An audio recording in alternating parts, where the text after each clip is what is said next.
It was a case and a story unlike any we've covered on Court TV. It began as an unsolved mystery after best friends Libby German and Abby Williams went missing in February of 2017 after going for a hike near the Monon High Bridge in Delphi, Indiana. The mystery of where they were was soon solved when they were found murdered, their throats slit, one girl naked, and the other wearing her friend's clothes. It was a bizarre crime scene, and the search for a killer began. Over the next 5 years, there were a series of clues revealed by investigators that seemed a bit disjointed and unconnected. A video and audio of the killer on the bridge. Sketches of the suspect that looked like two different people. Then, a fake profile on social media linked to a man who pleaded guilty to possessing child pornography. Then finally, the arrest of Richard Allen, a man who had actually called into the tip line right after the murders. Things then took another bizarre turn when Allen's defense alleged a group of Odinists identified by the law enforcement task force were actually responsible for this ritualistic murder scene. Then, in another strange twist, the judge removed Richard Allen's choice of attorneys over his objection. The attorneys appealed and then were reinstated, but they were not permitted to present evidence of any third party they believed were connected to the murders, even if they were identified by law enforcement. Finally, Richard Allen was convicted, and today was his sentencing. We have a live report from Indiana with all the latest information. I'm Vinnie Politan. Thank you so much for joining us here on Closing Arguments. It's a story and a case that we've been covering for years, and a trial that we covered here on this program. Despite the fact that there were no cameras inside, we brought you those details night after night. But as we sit here tonight and think about what happened today, it was a huge day for Abby and Libby. Yes, justice was delayed in this case. It shouldn't have been, based upon the facts, the way investigators and prosecutors ended up presenting them to the world and to the jury. It should not have been delayed, but it was. But tonight, Abby, Libby, their families can turn the page. They can turn the page on this and go to sleep tonight with a sense of, okay, the person we believe is responsible has been held responsible. The questions we had were answered, and justice was served. But that justice was delayed, and to me, that is a big part of that story still tonight.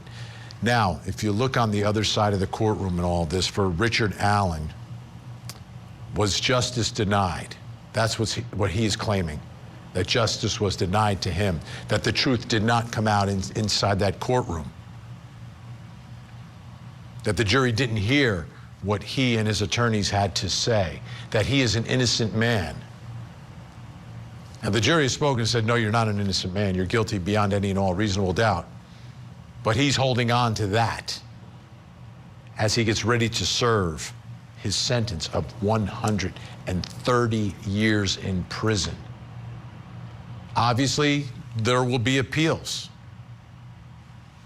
Maybe they'll win, maybe they'll lose, we don't know. But as we sit here tonight, Richard Allen has no chance but for an appeal to ever see the light of day after this sentence. But let's go back to what has transpired here. This was an unusual trial. It's extremely unusual in many different facets. The state of Indiana had recently changed its guidance and its rules on cameras in the courtroom and was allowed to permit them. And that's why we have this image of this judge, because she permitted cameras inside the courtroom for about 15 seconds of this entire ordeal.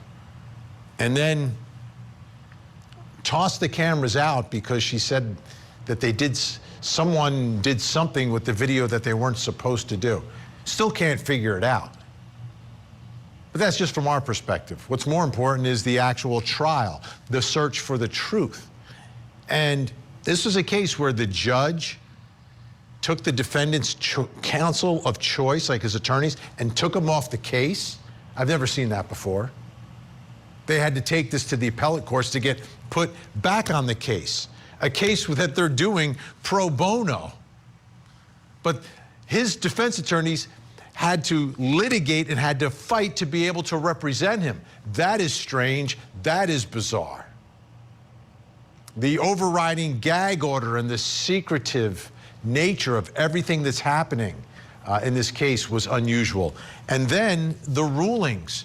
In a case where there was a task force that was looking at certain suspects, and there was a portion of that task force, not all of them, but more than one person, several people in that task force that thought this whole thing was the work of a ritualistic killing by Odinists. The defense agreed. That was going to be their defense. And the judge didn't allow any of it. Didn't allow the jury to hear anything really from the defense about anyone else involved in the case, including the man whose property the girls were found on. This is strange. He was the owner of the property. He also lied about where he was at the time of the murders. And jury heard nothing about that either. It was really bizarre, the rulings. And the investigation, you go back to it, that was unusual as well.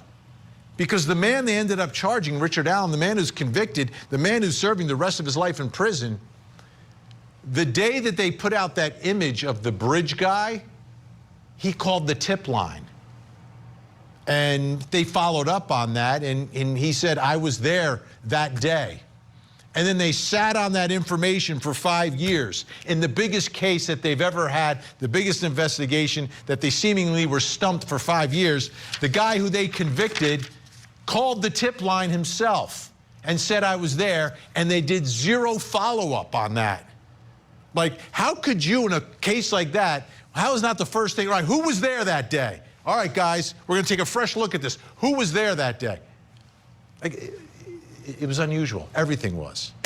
So, speaking of unusual, the superintendent of the Indiana State Police spoke today after the sentencing of Richard Allen. There's been a gag order, like a broad gag order, like an overriding gag order. But now he was apparently able to finally say something. Take a listen. I wish you all could have been in the courtroom today and heard the victim impact statements. I'll always remember them. And I hope you'll get the transcripts and read what was said and try and understand the context of those words, even though you weren't in the courtroom. Over the course of these last many years, there have been many investigative strategies. Any notion of a cover-up, any notion of us deciding the outcome of this, any notion of any connection to anything else is not correct. It's not correct. I've never been a detective in my entire lifetime, but I get to represent some of the best on the planet Earth. And I listened to them intently. And when they made strategy decisions associated with what the next steps would be, my job was to support them, and I stand by those decisions, every single one of them.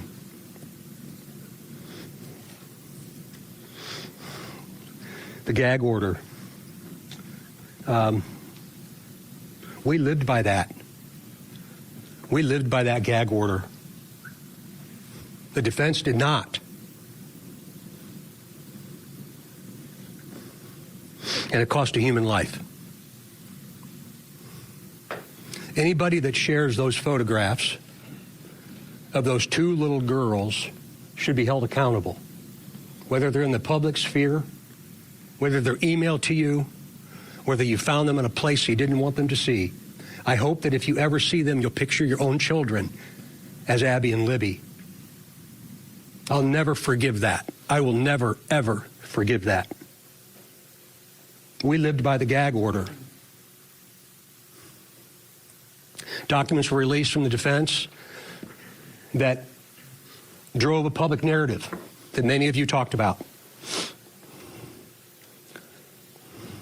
And damn it, I wish I could have responded. But I was not going to violate what Judge Gall said.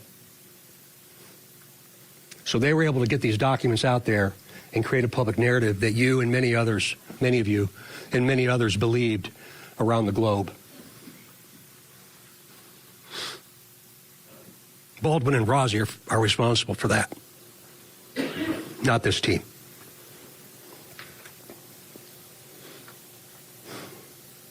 The family effects, I think you'll see the words that were spoken by the folks that spoke today about their lives and how they've been forever changed, how they'll never be the same. And they said it in ways that were beautiful in some kind of a mysterious way. There's an attorney in Indianapolis by the name of Guy Relford. And I heard Guy on the radio after the verdict when a lot of hate mail came, death threats came.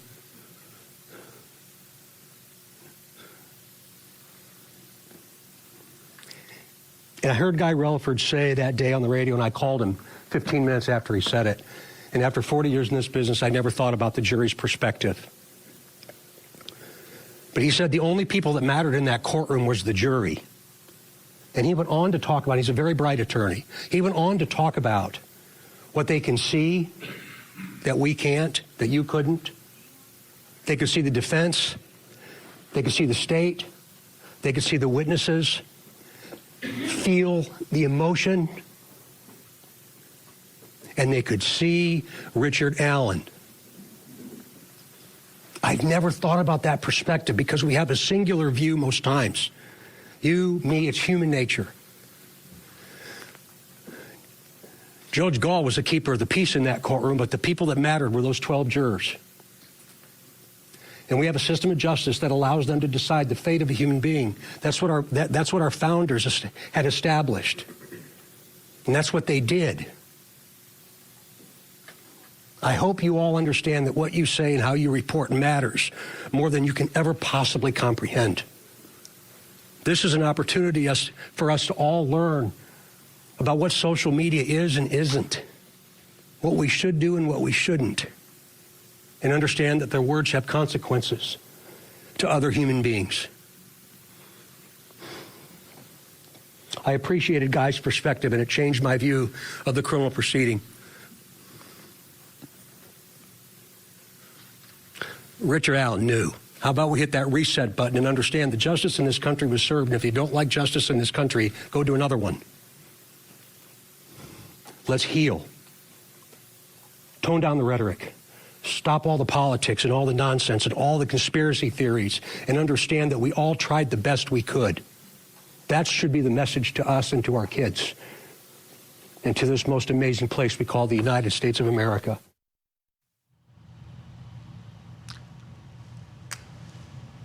I don't follow it completely, what he was saying, and I'll just briefly say, the solution to everything that he was pointing out is transparency.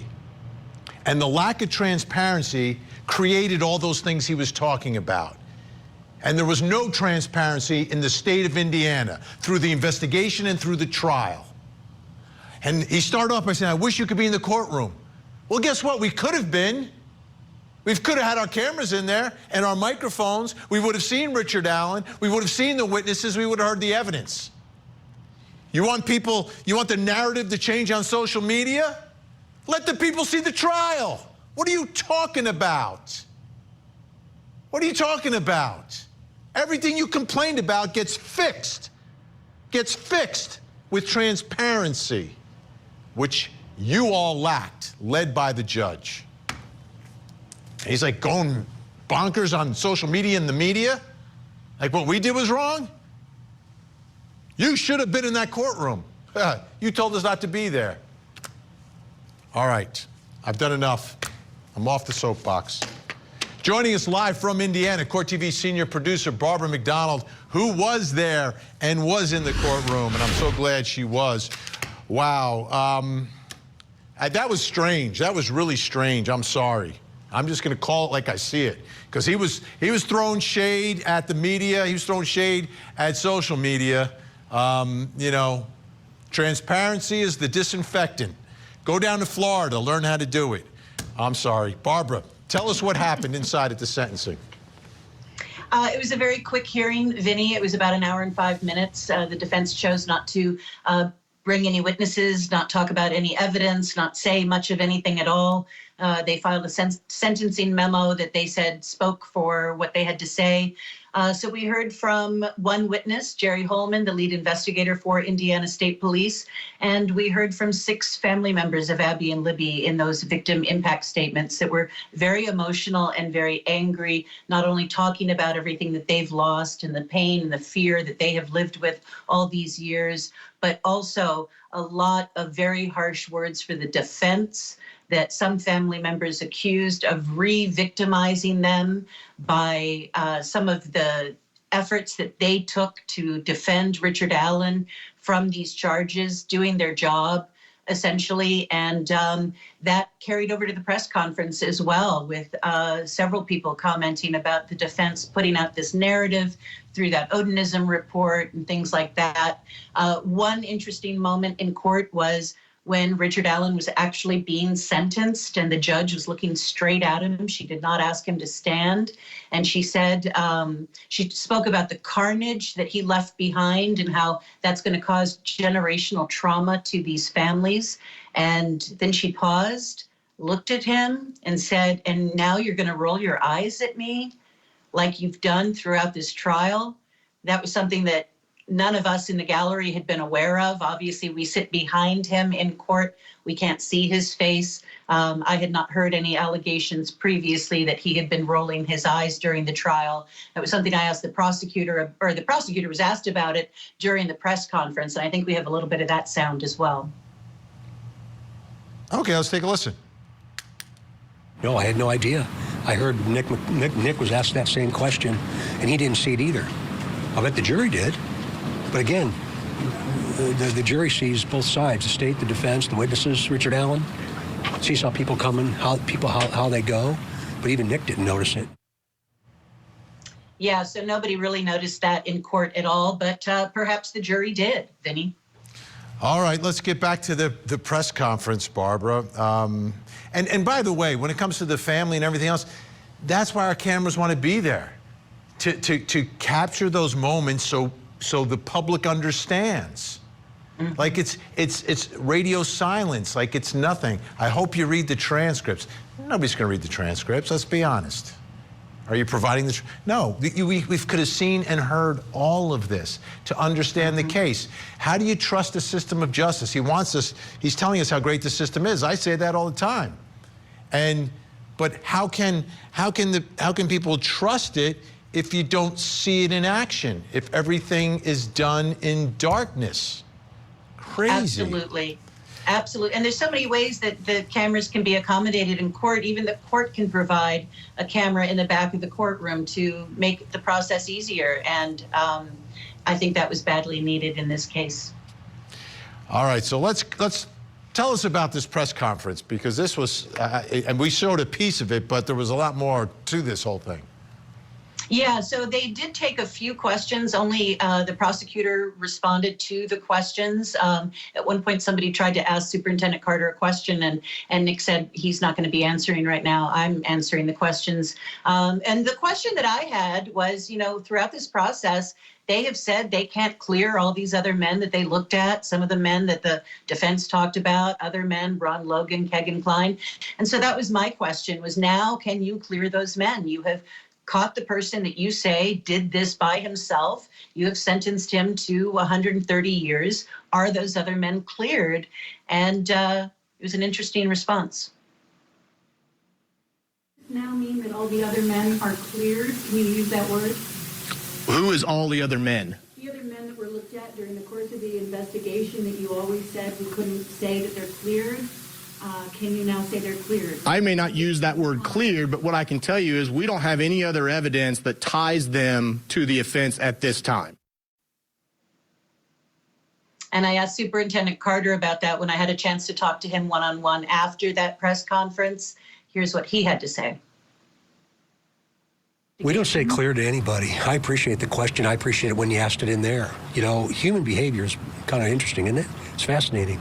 And just because this trial is over, other than the appeal process, which is okay, That doesn't mean that somebody's not going to come forward and give us some additional information of what occurred maybe before the murders.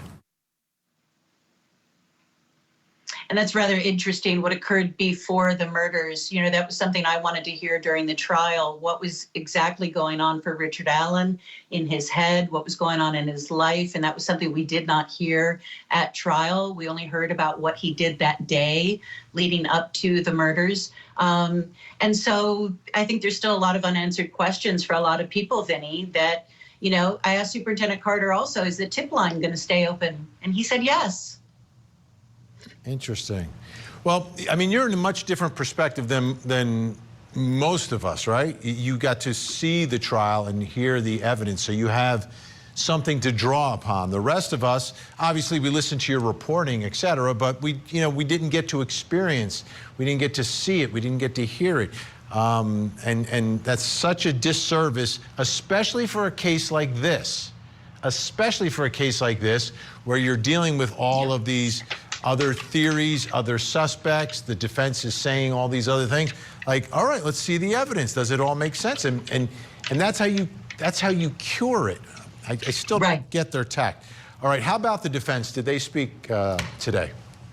They said very few words. Bradley Rosie did get up after the victim impact statements were read, after several of the family members spoke about the defense and the stunts they pulled and the re-victimization of them from the defense.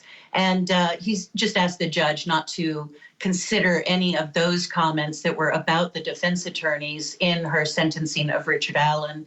Not sure it really mattered. I think he was going to get the 130 years regardless, and he did.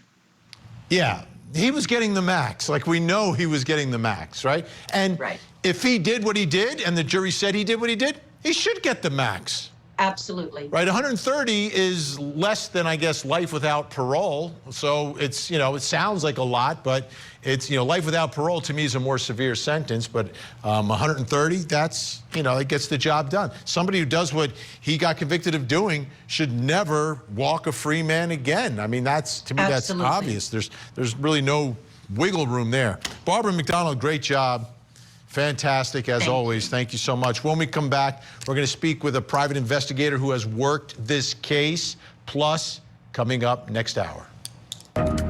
Coming up on Vinnie Politan investigates the shocking murder of United Healthcare CEO Brian Thompson. Who was Brian Thompson and why was he targeted? We investigate. Join Court TV's Vinnie Politan with the latest and breaking true crime stories. Now, let's look at the other side of all of that. Vinnie Politan investigates tonight, 9/8 Central, only on Court TV.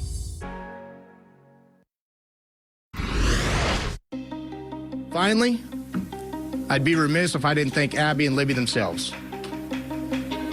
Libby for recording the defendant as he walked across the bridge, having the wherewithal to pull out her phone and record that individual, having the wherewithal to know that something wasn't right.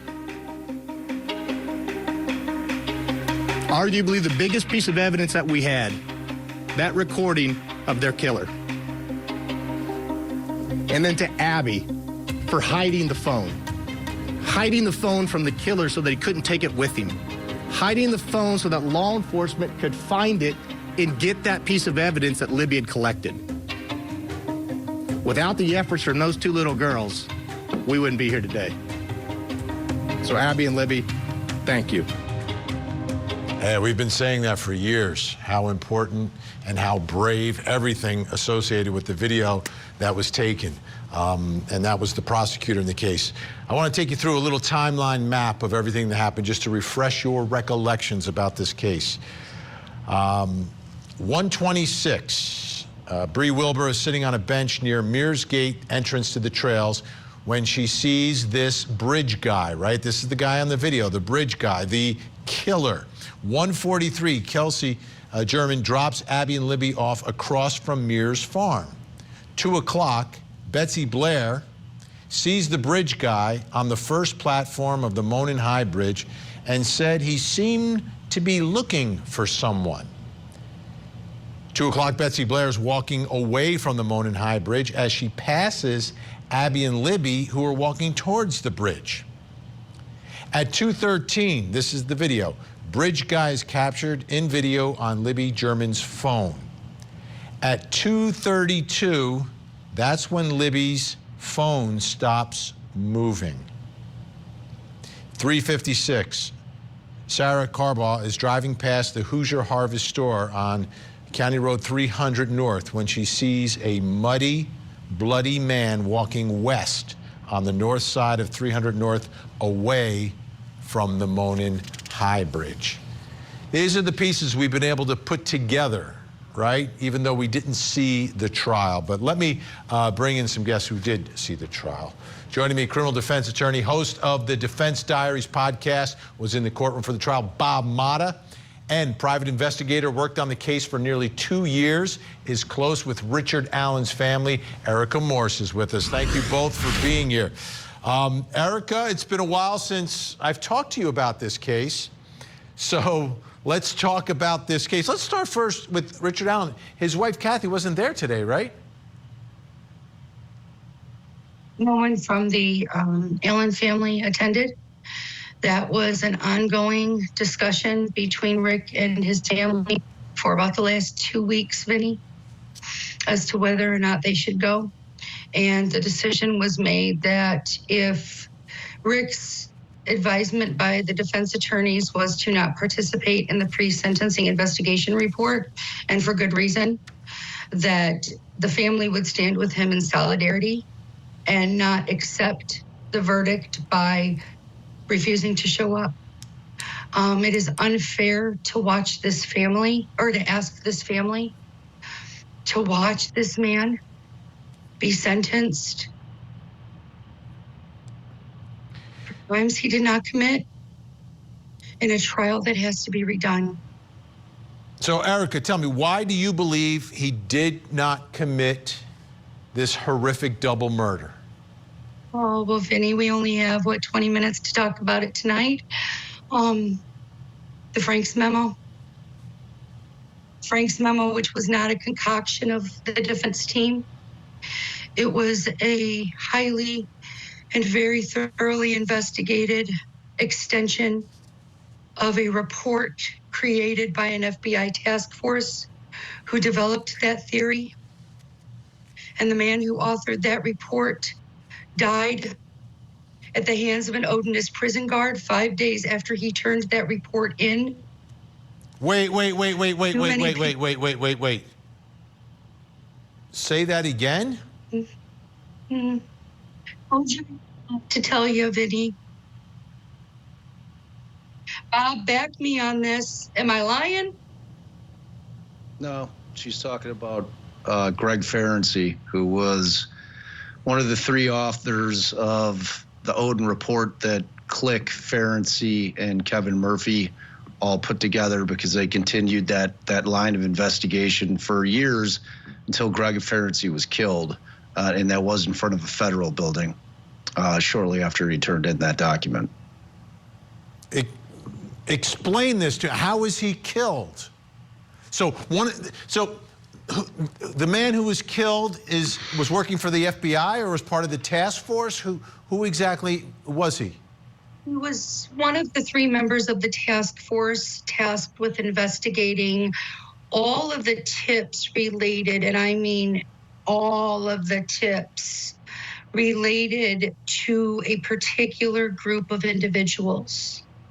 And Greg authored the report. It was turned in, I believe, on May 2nd. And he, on May 7th, was sitting in an office inside the federal building in, I believe it was Indy or Terre Haute. And a Molotov cocktail was thrown through his office window. Greg vacated his office, ran outside in front of the federal building, and that is when he was shot in the head by a former prison guard who is very openly tied to Odinism. So was that prison guard arrested and prosecuted for this? Yes, and charged, convicted. Yes, sir, he was. And this is one of the many details about the Delphi case that the state does not want the world to know. They don't want the world to know that Todd Click has been charged with unrelated crimes, another member of that task force. They don't want to know about the number of people associated with this case who have died or been charged, myself included. They don't want the world Wait, you've to know been charged with what's happening something in now? Indiana. The bloods, I got to be careful. Right. But the blood spatter expert who testified at the Delphi trial was at my home alone, inside my home, 2 days before he testified in the trial. And Bob can attest to that. There's so much y'all don't know, Vinny. There's so much. People are scared. And then to have Doug and Dick sit there today and disparage us for the work we've done and talk about the transparency that they claim occurred in a case where there was none, where the defense team wasn't even allowed to present a case. Let's go. I'm ready. I told you I was going to talk starting the day the gag order was lifted. Let's do this. Bob, what are you... I'm trying to make some sense of all this. So it seems like there's a big backstory here to the whole Odinism angle, and I just want to clarify this, right?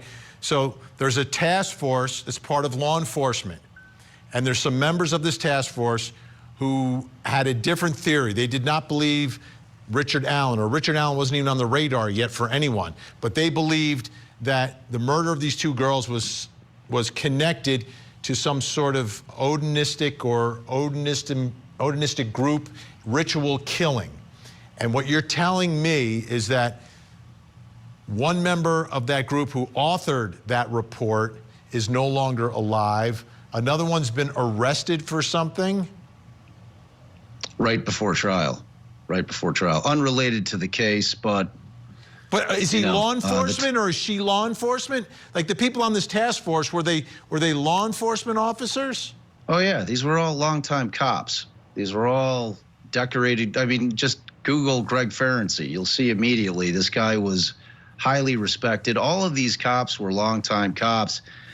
And that's kind of what we've been saying about, you know, this concept of Doug Carter getting up there and casting shade on the defense for doing their job. Number one, let's just understand that it's their job, and everything that was in that Frank's memo that people on the Richard Allen is guilty. They created this whole narrative thing. The defense did side. I don't know if they just don't realize that all of that came from the discovery tendered to the defense by the state. None of this was cooked up by the defense. Right. That exact report we're talking about was in the discovery. That report that we're talking about right now was in the discovery.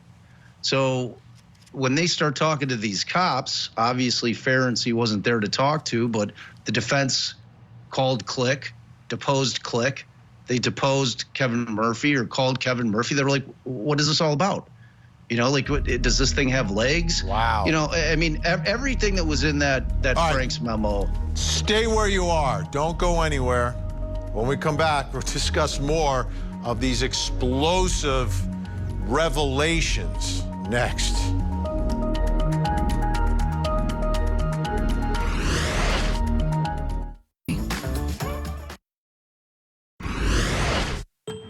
Do you think that the public perception of Richard Allen is not accurate? I don't think it's accurate.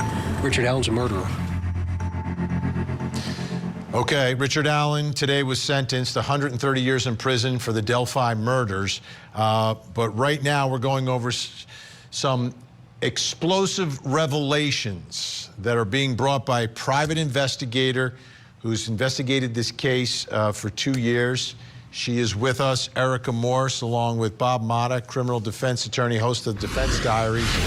I've got this information, and I just pulled this up. You know, you're hitting me with this tonight, Erica, but I want the folks at home to hear this, because this is a press release from the U.S. Attorney's Office.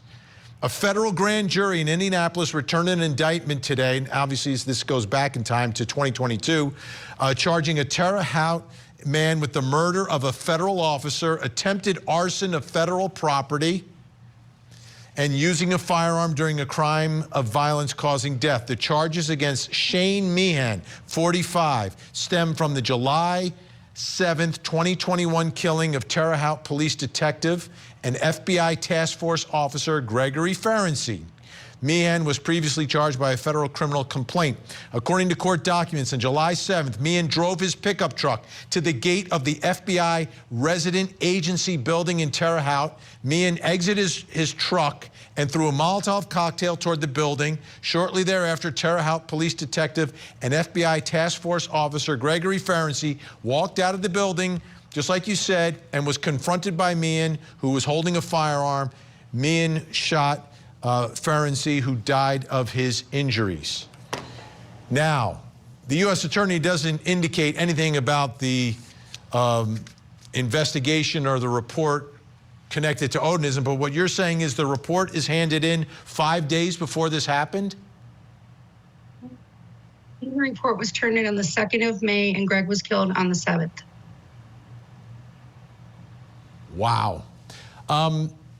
Was any of this litigated, Bob? When was all these revelations coming out first, Eric? When were these pieces put together? And when did you understand, oh my goodness, there might be something else going on here? The first round of discovery and found the Odin report. In that discovery, that's when everybody kind of pumped the brakes for a second and went, what the hell are we dealing with here? And well, how do we know that Shane Meehan is does he claim to be an Odinist? Yes, and he his employment is listed throughout the trial as a former prison guard in the DOC. And as you recall, we had a lot of problems with prison guards inside the DOC being Odinists. Oh gosh, I hope I'm here in 24 hours, Vinnie. A lot of problems with allegations about Odinist prison guards, and some of those guys testified at trial. Again, there was a reason why cameras weren't allowed in that courtroom. There was a reason why pen and paper only were allowed. And as Andy Baldwin said, a couple of years ago, standing inside one of the courthouses, he said, it's time for journalists to be journalists. And we were begging you guys, while being stifled, silenced, threatened, retaliated against, gagged, to dig deeper and deeper, because we couldn't tell the world what was happening. But what we continued to do throughout the process is file motions and provide information that should have been allowed in at trial to be explored by a jury. And not only was it not allowed, but then today a very extreme effort was made to shut down any attempt to let us talk about it. And listen, I'm all in at this point. An innocent man was just sentenced to 130 years in prison today. His wife has become one of my best friends, and I can't let this go. Rick Elan is an innocent man, and we can prove it. All right, stay where you are. We're going to do an extra segment on this. We're going to take a short break right now, but Bob Motta, Erica Morse staying with us. Big night here. Richard Allen sentenced to 130 years, but now, is there more to the story? We'll be right back. Tonight on Closing Arguments, the families of Abigail Williams and Liberty German finally get some justice. We're bringing you the latest from today's sentencing in the Delphi murder case. Closing Arguments coming up next, only on Court TV. Join Court TV's Vinnie Politan with the latest and breaking true crime stories. Now, let's look at the other side of all of that. Vinnie Politan Investigates, coming up next, only on Court TV.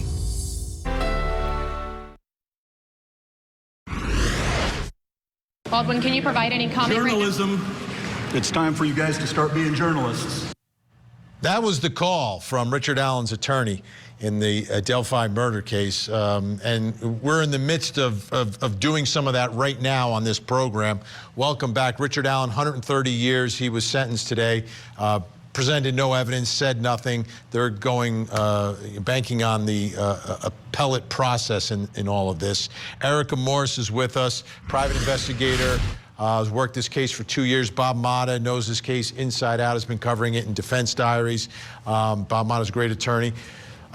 So the man who shoots and kills the author of the Odinism report, and shoots and kills the FBI task force member, who's a Terre Haute detective, is now in a hospital, not competent to stand trial, apparently, for these federal charges.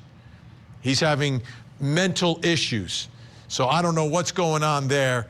Bob Motta, let me ask you a quick question. Quick answer.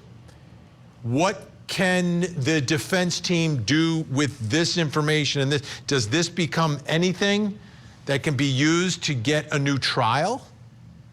Yeah, I mean, a bulk of it was contained in the Franks memo. I mean, that, a huge amount of what we've been talking about was contained in the Franks memo. It's larger than that. If you've got someone who's alleged to be a former Department of Corrections Odinist who shoots and kills the author of the guy who says the Odinists are responsible for the murder of Abby and Libby. Yeah, I mean, they're going to have to make that connection. I don't know if that connection's been made. It certainly wasn't brought up by the defense in that context because they're worried about defending Richard Allen. Right. But you know what I'm saying? If you can make that connection, is that new evidence that could get you potentially a new trial? If it has legs. Okay. Erica Morse, does it have legs? It has legs, and there's a lot of new information. You know, the one thing I really have to stress here is that this defense team, a group of individuals assigned and then some others brought on by request, independently and collectively, you know, we keep hearing countless hours. Well, I did a little bit of very conservative math today, and I'd say on our end, conservatively, 22 to 25,000 hours as a team on this case. And we have done such thorough investigating. We took that 27-page Odin report and turned it into a 136-page Franks memo. And there is a reason they fought to keep that out. And there is a reason why every time we tried to get it in, it was shut down quickly. We have conflicts of interest running amok in this case. We have very strange timelines that don't fit. For those who were in the courtroom today, the one thing that Brad did ask was that the record be corrected to reflect that Rick was not arrested on October 28th, that he was actually arrested on October 26th. And I can tell you that I've spent the last 2 weeks of my life going through every minute of October 26th through October 28th, and it has resulted in a lot of new information. Okay. We're out of time for tonight, but obviously we will continue to follow up on this. Erica Morse, appreciate you coming on and providing some of this new information. Obviously, it gives us something to work on. Bob Motta, thank you as well. All right, folks, that was a lot, but I still need your help here. We have a missing child. This is Delia Charlie Cruz, missing since December 10th of this year out of Surprise, Arizona, 17 years old. If you see her, pick up the phone, 911, 1-800-THE-LOST, or you can call the Surprise, Arizona Police Department. We've got another hour of live true crime. We're going to talk about the United Healthcare CEO assassination. In the meantime, please don't forget to hug the kids.